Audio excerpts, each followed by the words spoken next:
আপনাদের মতো সকল অনুরাগী ভক্তের চরণে রইল অনন্ত অনন্ত অনন্ত কোটি ভক্তি দণ্ডবত এবং প্রণাম। জয় জয় গৌরী সীতারা প্রেম হরি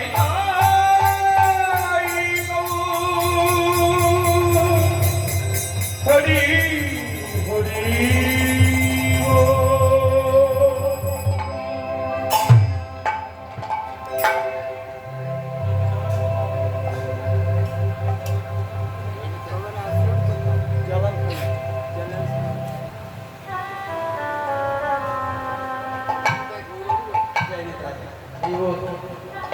যাই হোক,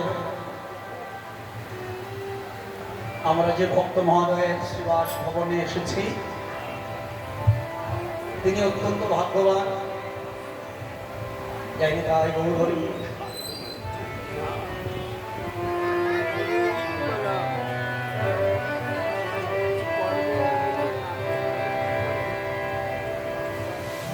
এবং আপনারা যে অনুরাগী ভক্ত বৈষ্ণব এসেছেন আপনারও অত্যন্ত ভাগ্যবান।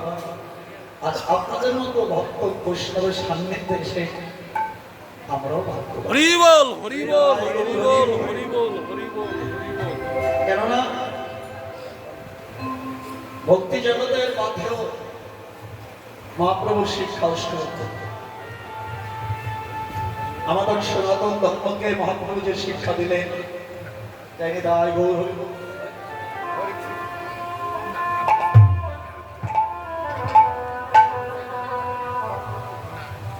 নামে রুচি জীবে দয়া বৈষ্ণব সেবন ইহা ভিন্ন ধর্ম নয় শুধু সনাতন। আমাদের সনাতন শিক্ষার আদি শিক্ষা যে শিক্ষায় শিক্ষিত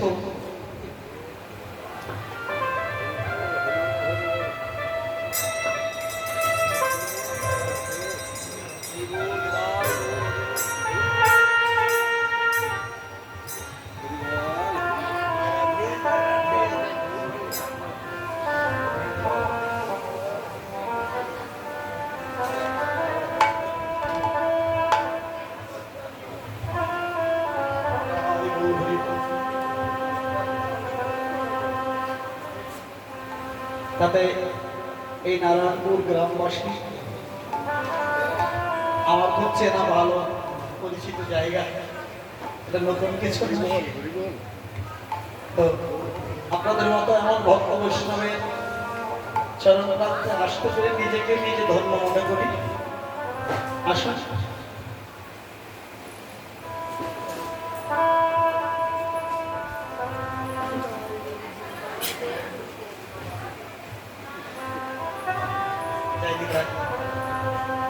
আমরা আজ প্রভাত থেকে যে অষ্টকালীন স্মরণ লীলায় আস্বাদন করে এসেছি, প্রভাতকালীন লীলা আপনারা আস্বাদন করলেন জাগরণ দর্শকরা। এখন পূর্বাহ্ন সময় বাল্যগোষ্ঠ তার অষ্টকালীন যে কালের সমন্বিত তাই বলা হয় অষ্টকালীন। প্রভাত, পূর্বাহ্ন, মধ্যাহ্ন, অপরাহ্ন, সায়ন, প্রদোষ, মধ্যরাত্রি, নিশান্ত, এই হচ্ছে 8টি কালের সমন্বয় অষ্টকালীন। তার মধ্যে এখনকার বিষয় আমাদের পূর্বাহ্ন লীলা, আমার গৌর গোবিন্দের বাল্যগোষ্ঠ, বর্তমান গোষ্ঠ। আসুন আমরা তদচিত গৌরচন্দ্রিকা আস্বাদন করে ব্রজলীলা আস্বাদন করি। সেই ব্রজ ভাবান্বিত হই আমার গৌর হরি যা প্রকাশ করেছেন আমরা তা আস্বাদন করি। সমাজের বর্ণনা দিচ্ছে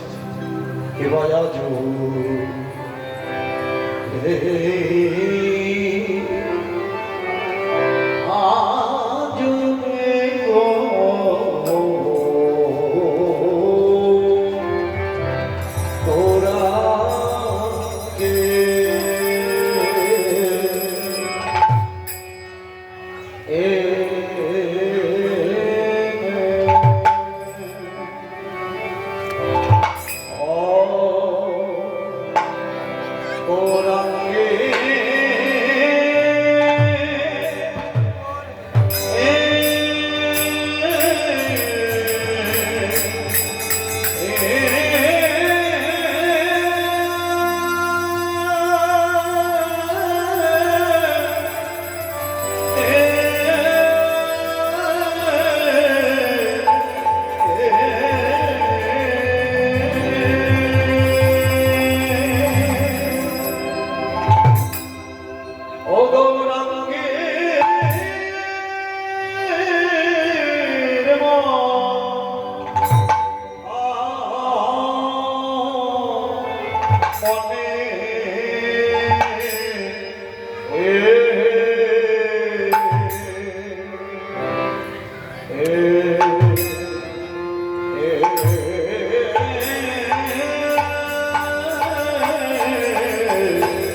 সচির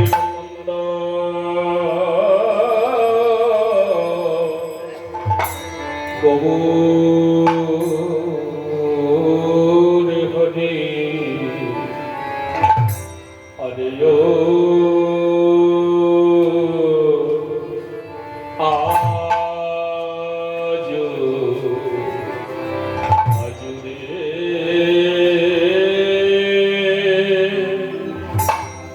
আজো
জুড়ে গৌরাঙ্গে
বলি বলি সঘনে ডাকিল ও ও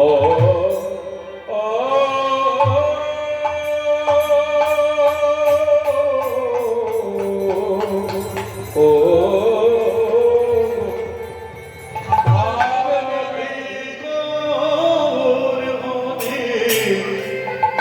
আরে নো ভবনে ভবনে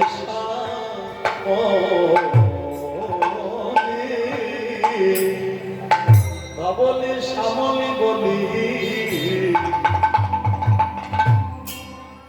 ভয় আমার সাধনা বল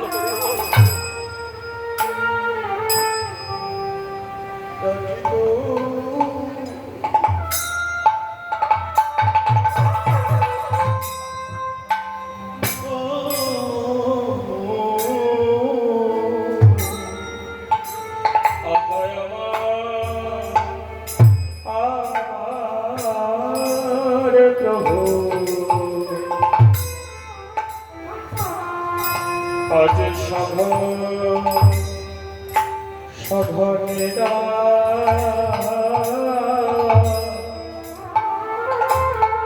ডাকিল ও ও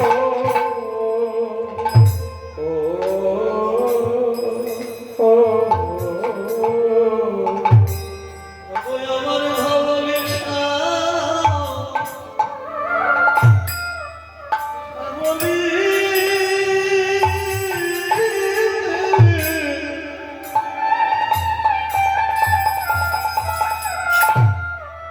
ভবনে শ্যামলি একটি ভাবে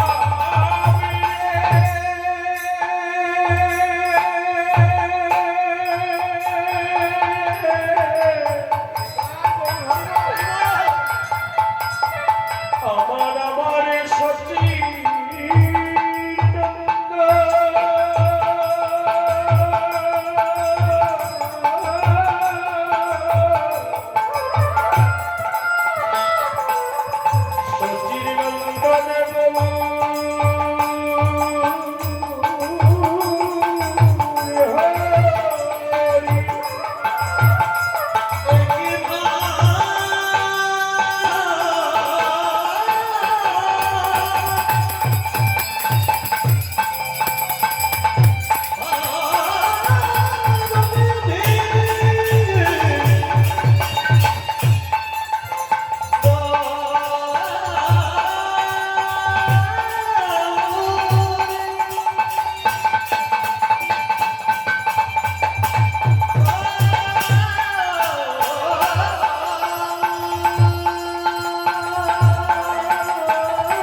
সচিদানন্দ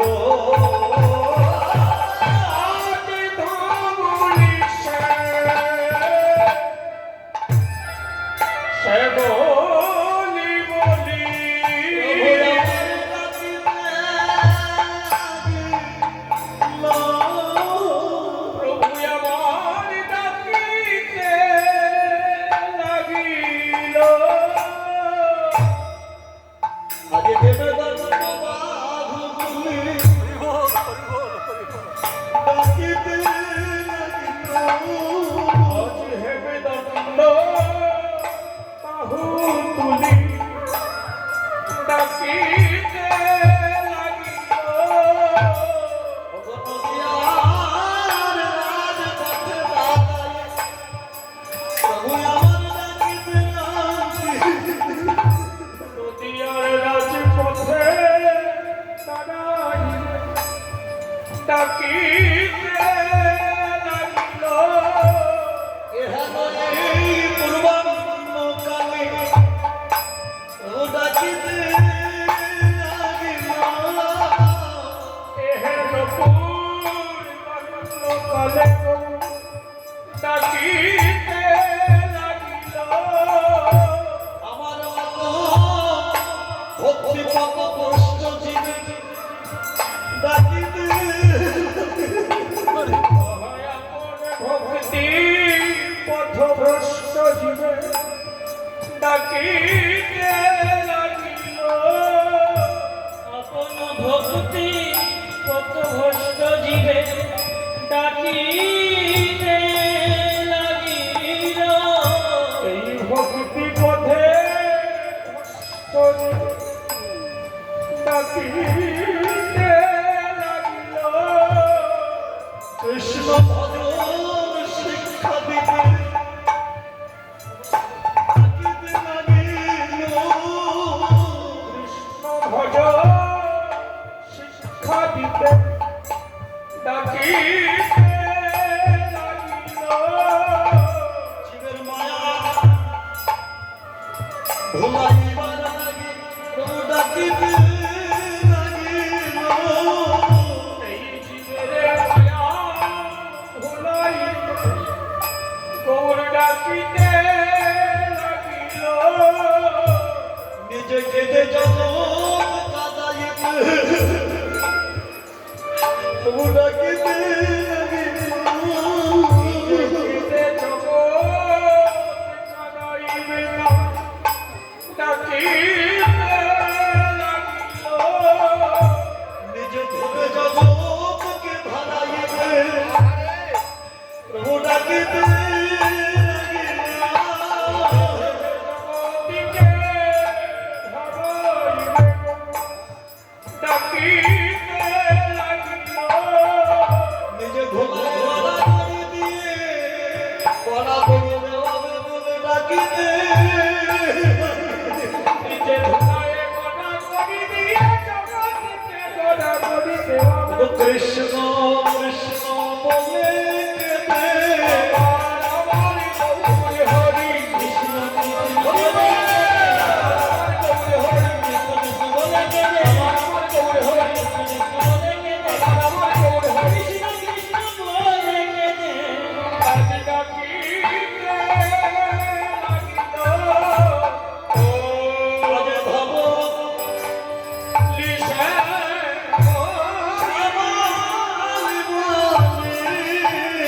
ধবনি সে বলি বলি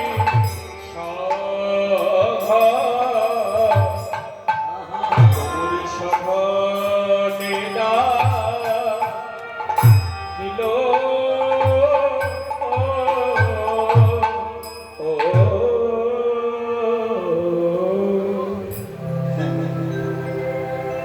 এর মধ্যে কত শিক্ষা আমার প্রভু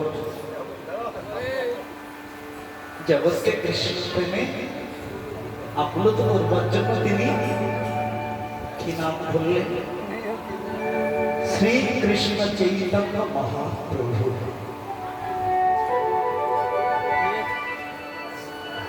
শ্রী সন্ধ্যায় শব্দের সুন্দর কৃষ্ণ শব্দের অর্থ হচ্ছে কর্ষণকারী চৈতন্য চেতয়তে চৈতন্য সুন্দর সুন্দর অসুন্দরকে বাদ দিয়ে সুন্দরকে আকর্ষণ করে চেতনা দেওয়ার জন্য তাহলে আমাদের খারাপ কি আমরা কিন্তু খারাপ হয়ে জন্মগ্রহণ করি নাই জন্ম হোক যতটা কর্ম হওয়া চাই হ্যাঁ আমরা যেগুলোই যেখানেই জন্মগ্রহণ করি না কেন আমাদের পরম স্বাধীনতা হচ্ছে কৃষ্ণ হরি বল হরি বল হরি বল আমাদের প্রাপ্তি, আমাদের প্রাপ্তি হচ্ছে পৈতৃক সম্পত্তি। তা পৈতৃক সম্পত্তিতে আমরা কেন বঞ্চিত হব? আমরা অসন্তান মেটে গেছি, অশান্ত হয়ে গেছি, তাই পৈতৃক সম্পত্তি থেকে বঞ্চিত। এ জগতে যেমন পিতা জমি জায়গা বাড়ি গাড়ি থাকলে পিতা মাতা চলে গেলে পরবর্তী পুত্র কন্যা তারা অংশীদার ভাগিদার হবে, এরকম হবে। কিন্তু বিশ্বপিতা আমার ভগবান, তার যে সম্পত্তি, যেটা পূর্ব জন্ম থেকে আমাদের পৈতৃক সম্পত্তি, সেটা সুন্দর বস্তু, সেটা হচ্ছে ভক্তি পথ, কৃষ্ণ ভজন।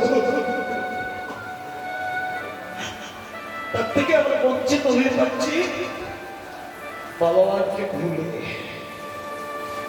তাই তো চৈতন্য চরিতামৃতে বললেন,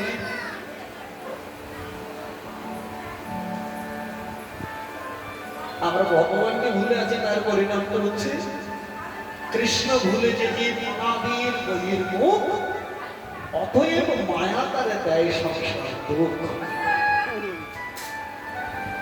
আমরা ভগবানকে ভুলে আছি, ভুলে গেলে আমাদের মনটা এত চঞ্চল, মন কোনো না কোনো কিছু ভেবে থাকতে পারে না, মন কোনো না কোনো কিছু করে থাকতে পারে না। তাহলে ভগবানকে ভুলে গেলে আমরা কোনো না কোনো কিছু ভাববো, কোনো না কোনো কিছু করবো। আর যে ভগবানকে ভুলে যে কর্ম, সেটা হচ্ছে মায়ার কর্ম। আর মায়ার কর্ম করলে মায়া দেবী হাত ধরে তার চেতনায় ধরে আমাদের প্রতি মুহূর্তে কায়িক ক্লেশ দুঃখ কষ্ট জুড়ে দেবে। জয় রাধে। তাই সেখান থেকে অব্যাহতি করাবার জন্য আমরা হয়ে যাচ্ছে। ডাক শুনলো তারা, ভক্তি পথে এলো যারা, ভজন পথের পথিক হলো যারা, আমার ভগবানকে ভালোবাসলো যারা, ভগবানের জন্য কাঁদলো যারা, ভগবানের কথা ভাবলো যারা। আমরা দুঃখের কথা চিন্তা করি, দুঃখ পাই, মায়ের সংসার সেটা দুঃখ পাবো, কিন্তু মায়া ভুলে গেলেই সব আনন্দ। একটু সাময়িক প্রশ্ন করো, কিন্তু তাতে আনন্দ আছে। তাহলে ভগবানকে কম দুঃখ কষ্ট চেয়েছে, একটু ভালো সত্য যুগে দরকার না, কোনো ত্রেতার যুগ থেকে চলুন, সেখান থেকে ভাবা যাবে। যারা ভক্তির পথে এসে অনেক দুঃখ কষ্ট পেয়ে কত ভ্রষ্ট হয়ে যায়। হ্যাঁ,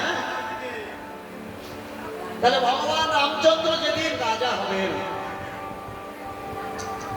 অযোধ্যা অধিপতি হবেন, সেদিন কি হলো? যেদিন রাজ অভিষেক হবে, রাজা হবে, সেই দিন ওই কৈকেয়ী প্রতি বর প্রাপ্তি ছিল, সেই বরের প্রভাবে প্রভাবিত হয়ে ভগবানকে সেদিন হতে হলো কি বনবাস। যিনি রাজ আবরণ করবেন, রাজ সুখে সুখী হবেন, অযোধ্যাবাসীর মঙ্গল চিন্তা করবেন, সেই দিন হলো তার বনচারী বেশ করে জানকী দুইতা সীতাকে নিয়ে, অনুজ লক্ষণকে নিয়ে বনবাস।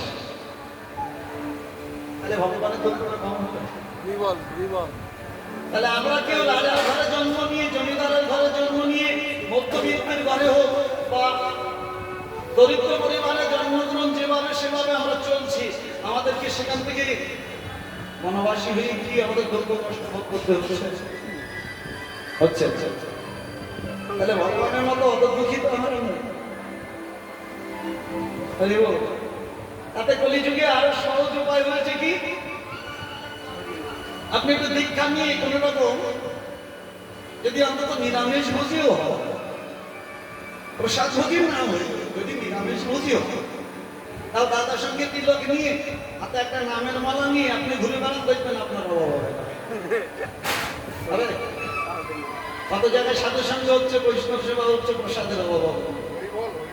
প্রসাদ পাবেন, আবার দক্ষিণা পাবেন, আবার যদি বলেন বাবা রাত্রের জন্য একটু প্রসাদ দিন, তাও মিলে যাবে। হ্যাঁ? তাহলে কষ্ট কোথায়? শুধু তাই না, সেখানে বনবাসে যে কি হলো, সেখানে শুধু নয়, একে সীতাকে নিয়ে লক্ষণকে নিয়ে বনে গেলেন, তো সেখান থেকে আবার সেই সুবর্ণখার আদর ভাবে তাকে আঘাত করাতে দুরাচারী রাবণ সীতাকে হরণ করে নিয়ে গেল। তাহলে বউটা নিয়ে যত বনবাস গেলেন, সেখান থেকে সীতা হারা হলেন। এইবার বালিকে বধ করে সুগ্রীবকে সহায় নিয়ে বানর কটক বাহিনী নিয়ে কতকাল ভগবান যুদ্ধ করে রাবণের 1 লক্ষ পুত্র 6 লক্ষ নাতি উদ্ধার প্রাপ্ত করে জানকে দুইটা সীতা লক্ষণকে নিয়ে বনের থেকে অযোধ্যায় ফিরে এলেন। তখন আবার লোকনিন্দা, কি এতদিন সীতা ওই রাক্ষস পরিবারে ছিল, তো সীতার আর সতীত্ব নাই, অসতী হয়ে গেছে। ভগবানের দুঃখের কথা বলা হচ্ছে। কি হলো, সীতাকে অগ্নি পরীক্ষা করাতে হবে যে ও সতী আছে কি অসতী হয়ে গেছে। অগ্নি পরীক্ষা হলো, তা তো জয় হলো, তাতেও নিষ্কৃতি নয়। সীতা দেবীর গর্ভে যে সন্তান হলো না, ও রাক্ষস তুলে থেকে ওর রামচন্দ্রের ওই যত সন্তান হলো, সীতাকে বনবাস দিতে হবে। গেলেন, তাহলে রামচন্দ্রের দুঃখ কম। এমন রামায়ণে দেখতে গেলে ভগবানের কত দারিদ্র, কত দুর্দশা, কত দুঃখ সহ্য করতে হয়েছে, এগুলো তো আমরা কম বেশি জানি। তাহলে এগুলো যদি অনুভব করি, তাহলে ভগবান যদি এত কষ্ট দুঃখ ভোগ করতে পারে, তাহলে আমরা একটু ভগবানের জন্য স্বার্থ চিন্তা করে, ভগবানের সুখের চিন্তা করে মুক্তির মধ্যে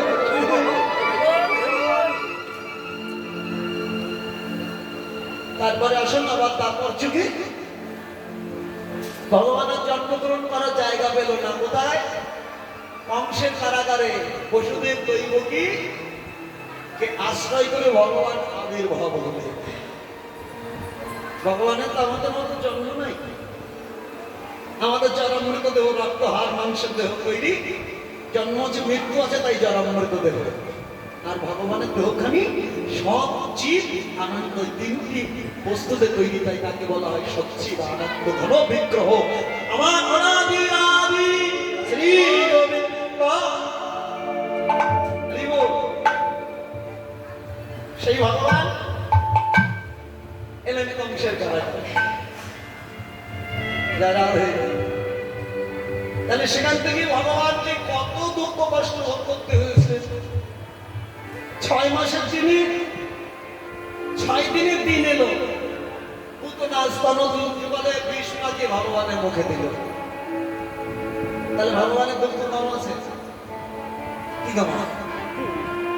তারপরে অদাসুর, বদাসুর, দীনবদ্ধসুর, কত অসুর ভগবানকে আক্রমণ করতে এলো।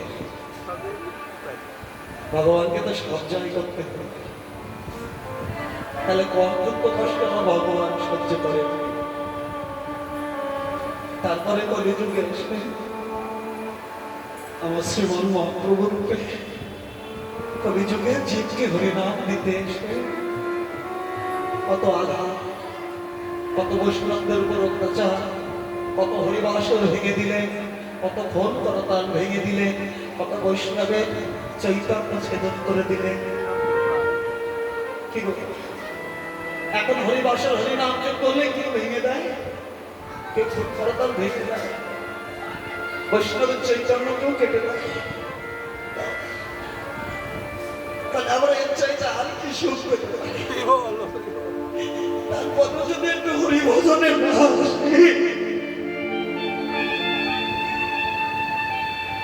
নরোত্তম ঠাকুর মশাই বললেন, মনুষ্য যেন পাইয়া রাধা কৃষ্ণ না ভজিয়া জানিয়া শুনিয়া বিষ খাইব।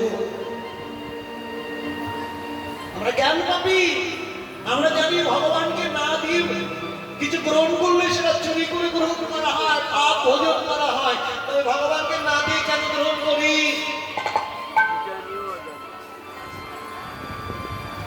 অনেকে বলতে পারেন আমরা ভগবানকে তো স্মরণ করে দিই। ভগবানকে যে আপনি স্মরণ করে দিবেন, তাহলে মাছ মাংস যারা আমিষ খান, ওটা আপনি ভগবানকে স্মরণ করে দিলে ভগবানকে মাছ মাংস সেবা করে। গ্রন্থ প্রমাণ দিলেন 36 ভোগ 56 ব্যঞ্জনী বিনা তুলসীতে প্রভু এক নাহি মানে এক কণাও মানেন না, গ্রহণ করেন না, স্বীকৃতি দেন না। তাহলে তারা ভগবানকে দেওয়া হলো কি করে? ভগবান তো বলেনি তুমি আমার রাজভোগ দাও, রাজ্য ঐশ্বর্য দাও। তোমার যা জোটে দিন অন্তে সাধারণ খুদের অন্ন যা জোটে তুমি সেটুকুই ভগবানকে দাও। তাই তো ভগবান নেবে। তা যদি না নেবে তাহলে দুর্যোধনে হস্তিনাপুরে রাজ সিংহাসনে 56 ভোগ ত্যাগ করে বিদুরের গৃহে এসে বিদুরের স্ত্রী পলাশনী সে পলা শ্বাস ফেলে দিয়ে ছত্রা ভগবানের মুখে তুলে দিল। ভগবান পরমানন্দে সেবা করল। কেন গো? হরি বল, হরি বল, হরি বল। তাদের যে ভক্তি ছিল তাই ভগবান গ্রহণ করলেন। চৈতন্য চরিতামৃত প্রকাশ রায় রামানন্দ পরিষ্কার করলেন জ্ঞান বিষ্ণ ভক্তি সর্বশাস্ত্র সার। প্রভু বললেন ইহ ভার পার্শ্বকে বহুভার। তারপরে রামানন্দ যখন বললেন মাতৃমুখে প্রভু জ্ঞান শুদ্ধ ভক্তি সর্বশাস্ত্র সার, প্রভু বললেন ইহ ভয় আগে কহ। জ্ঞান শুদ্ধ অর্থাৎ আমি জ্ঞানী এটা নয়, জ্ঞানের থেকে মহাজ্ঞানী সেখানেও নয়, সম্পূর্ণ জ্ঞান শূন্য। যাকে বলা হয় পাগল। একটা পাগল যেমন ল্যাংটা হয়ে রাস্তা দিয়ে বেড়ায়, তার যদি লজ্জা থাকবে, তার যদি জ্ঞান থাকবে, তাহলে সে ল্যাংটা হয়ে বেড়াতে পারে।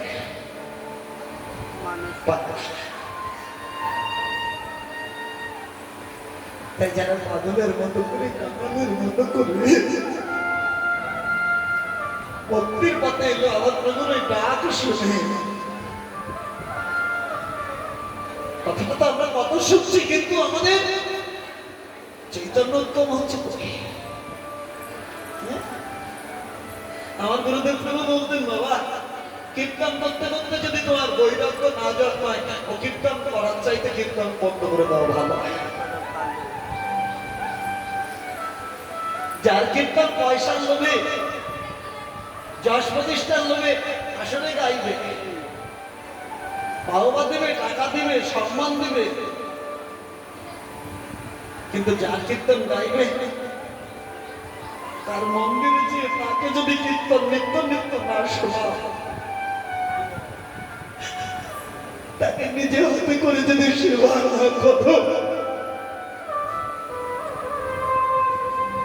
সত্যিকারে তার জন্য কোনদিন চোখে জল আসবে না। এই জগতে বাবা মরে গেছে, দুটো চোখের জল স্বাভাবিক আসতে পারে, মা মরে গেছে স্বাভাবিক চোখের জল আসতে পারে, কিন্তু আমার ভগবানের সময় মতো সেবা হলো না। আমার ভগবানকে ভালো করে স্নান করানো হলো না, নিজে ভালো করে সাজলাম, আমার ভগবানকে ভালো করে সাজালাম। এই জায়গাটা আত্মবিরতি যতদিন না আসবে ভগবত মুক্তি লাভ হবে। এই হচ্ছে শিক্ষা। মন্ত্রমূলক গুরু বাক্য,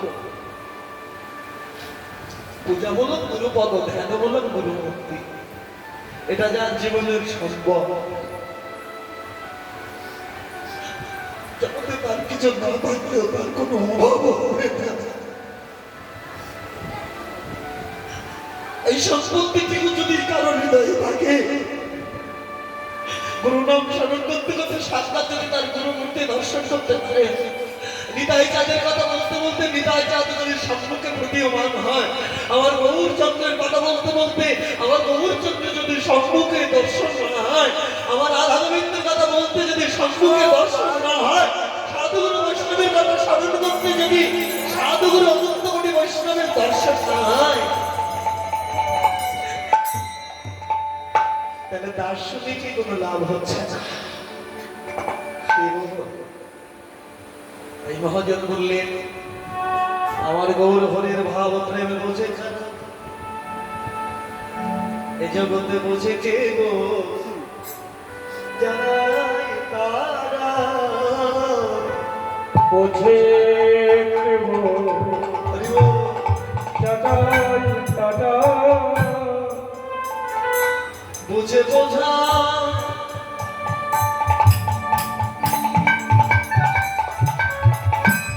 গুরু বৈষ্ণবের চরণে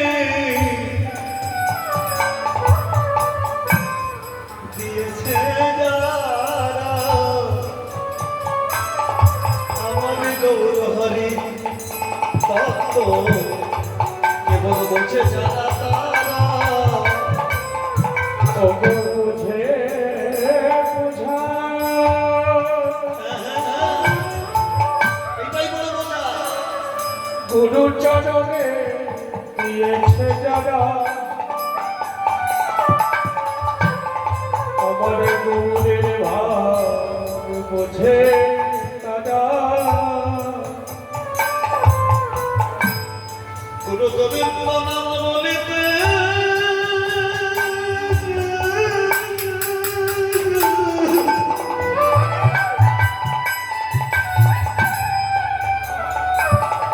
বহে যাদের দু নয়নের ধারা।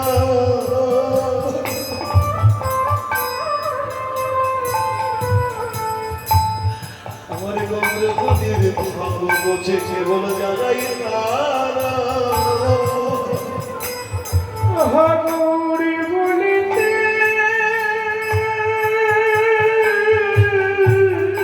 তাই গৌর হরি বল। যাদের নয়নে বহে ধারা গৌরের ভাব বোঝে তারা। গৌর নাম বলিতে হয় যারা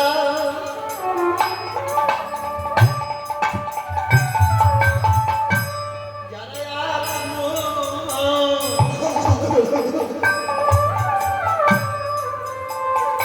আমার গৌর হরির ভাব বুঝে কেবল যারাই তারা। যারা গৌরী বলে তাই গৌর হরি বল। আত্মহা